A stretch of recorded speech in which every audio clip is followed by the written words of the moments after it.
Hello New Zealand, I'm Philip Duncan. Thanks very much for joining us on our short week. We've got Waitangi Day on Wednesday and the forecast is looking a little bit cold for some areas as a southerly change moves northwards, and we're also taking a look at the tropics.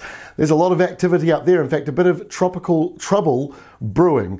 So let's get into the latest. Here's the wind map for Monday and our big high. It is still with us. It's right near the Chatham Islands. It's bringing an easterly flow to the very north of New Zealand, curving around, and that's coming down as a warm westerly over the South Island. So a lot of places over Monday and Tuesday will be warmer than average. We've got highs pushing into the late 20s and maybe getting into the low 30s again. This is Monday afternoon, the departure from normal. In other words, how much hotter or colder than usual will it be? And this is during the warmest part of the day. So the areas in red or anything yellow and that way down on the key, that's pretty much all of these colours. That means it is warmer than average. If you don't have a colour like in these eastern areas, that means you've got average temperatures, normal sort of weather for this time of the year. That makes sense with an easterly blowing in the north. You just got a bit of a cooler breeze off the sea, but it is warmer down here where those winds are coming over the southern Alps.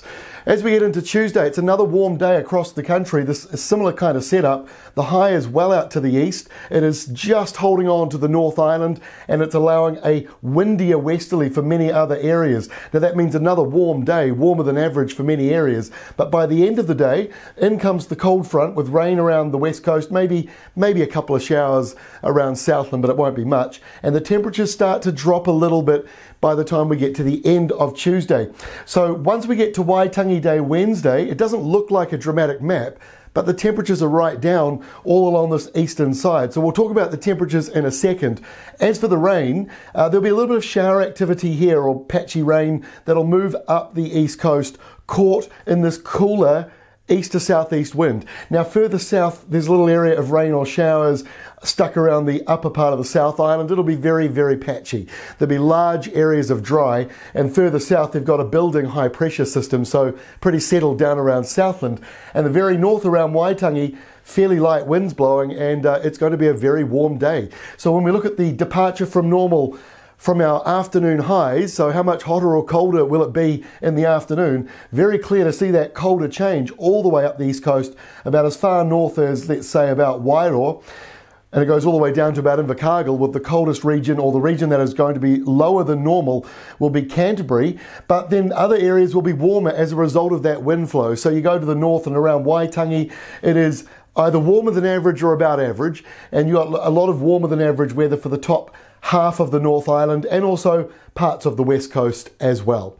So that's Waitangi Day. Let's move through now, because once we get after Waitangi Day, all eyes are on the tropics. There is a lot of energy. It has really, really exploded into life after being so quiet for the last several weeks. We've got a number of lows forming, and it just begins around about this Thursday. So high pressure around the New Zealand area.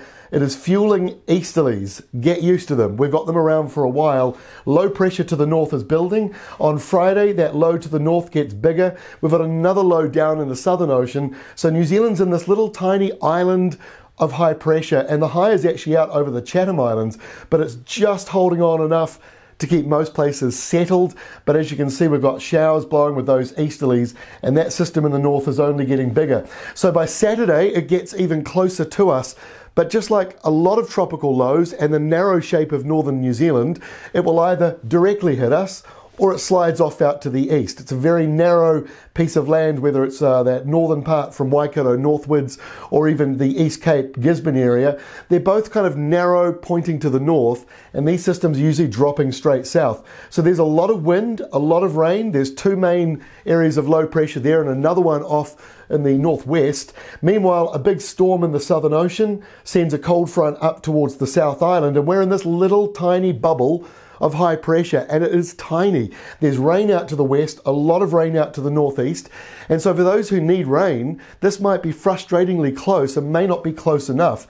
This is how it looks on Sunday. At this stage, it is too hard to call whether or not it's going to slide out to the east and miss us, or directly come in with a double whammy tropical low, or lows, bringing a whole lot of rain and wind in. So this is one to keep an eye on, but this big high out to the east, this enormous high, is the controlling factor.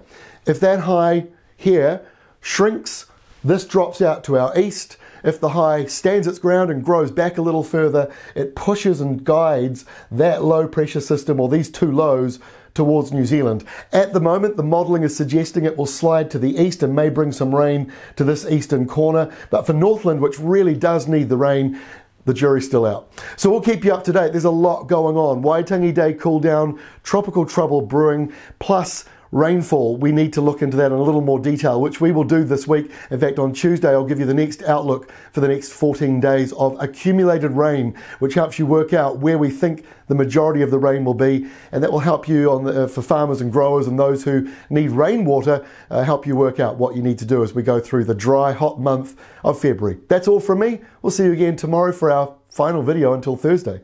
That's all from me for today.